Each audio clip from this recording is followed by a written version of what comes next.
I believe we've got to recognize that the Buffalo River is America's first national river. And we also have to recognize what it means to tourism in this state. And tourism, by the way, is our state's second largest industry. Let me tell you that I think the process in which the permit was approved was a mistake. There should have been more input from the public.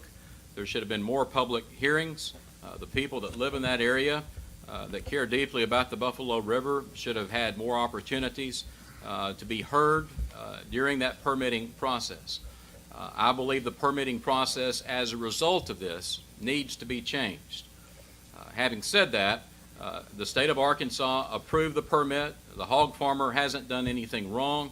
He applied for a permit. He received a permit. Governor Beebe is investing additional revenue in making sure that testing is done to ensure that there's no damage done to the environment as it relates to the Buffalo River from the hog farm. I will continue that testing as governor, and should that hog farm at any point in the future cause harm to the Buffalo National River and the watershed there, then we will take appropriate actions at that time. So we're going to change the process, and we're going to continue to monitor the existing farm that's there.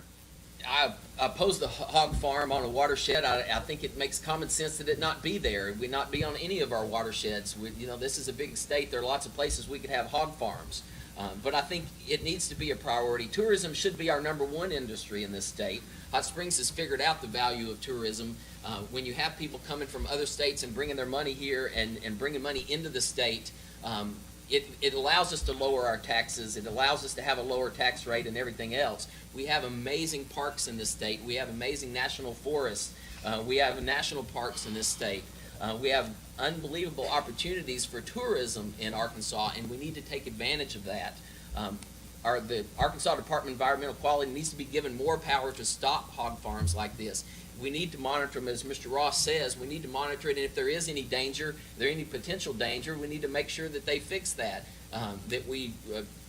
Because not only it's a pollution issue, are they polluting right now, but is there a potential for their holding ponds to collapse and then pollute everywhere like we have with the pipeline in Magnolia? It's not just what's going on right now, but what's likely to happen in the future. And so we have to look at that, and we have to protect our water. Our water supply is one of the most precious things we have, and it's one of the things we're lucky about in Arkansas, is that we have an abundance of clean water. We're endangering that with the fracking that we're doing, the chemicals that we're pumping into the ground to force out this natural gas. We're endangering our water supply, but all over the West, they're fighting over water, and we need to protect ours while we still have plenty of it. I think there's broad agreement, first of all, that we've got to protect the Buffalo River at any cost. It's a national treasure, and certainly an Arkansas treasure. I grew up on the Spavinaw Creek, dipping down and drinking the water out of the creek as a farm boy, and those are memories that we cherish. We want to keep our water quality of the highest variety here in this state. Whenever it comes to the permitting process, I agree. We have to make sure that everyone's notified. Quite frankly, I'm not sure we need large-scale hog operations in the state. That's not my industrial priority for economic growth. But the farmer in this case did not do anything wrong, followed the permitting process. We've got to tighten it up. Let me broaden the discussion, though, a little bit more to the regulatory reform that I'm speaking of. We really need to give some deep dive into this whenever you look at the fact that in Louisiana, they process an air quality permit 3 months quicker than we do in Arkansas. We've got to be able to streamline so that we're effective in terms of regulations to stop those harmful industries or practices, but at the same time to partner with those that want to move forward and don't make it a roadblock for industry coming in. We need to pre-permit more of industry wanting to come into Arkansas and say the permitting process is being streamlined so you can open up quicker. 3 months make a difference to an industry that's considering the state. I think the question was framed well in that it pointed out we're not talking just about the Buffalo River, we're talking about the state of Arkansas. And every river and creek in the state is precious to the folks that live on it. I know Davis Creek that runs behind my house is not well known, but I'm very interested in what happens there. And I don't trust government bureaucrats and regulators to take care of the Buffalo or Davis Creek or anywhere else. All too often, the regulatory process becomes the province of the governor and other elected officials who, quite frankly, seen at times to be bought off by the moneyed interests. I know that would never happen with anyone at this table, but in the future there might be such a one in office. I trust the courts of law, the courts of equity, much more than I do bureaucrats. And if someone messes with Davis Creek and endangers my way of life, I'm going to hire an attorney. Josh, you available? And I believe we'll all get a better shake for Davis Creek, the Buffalo, or any other water in Arkansas if we let the courts of equity do their job and leave the bureaucrats out of it. One of the things that I think we need to do is when you look at economic development prospects, a lot of times it hinges on getting permits approved. I think the amount of time it's taking at the Arkansas Department of Environmental Quality is too long.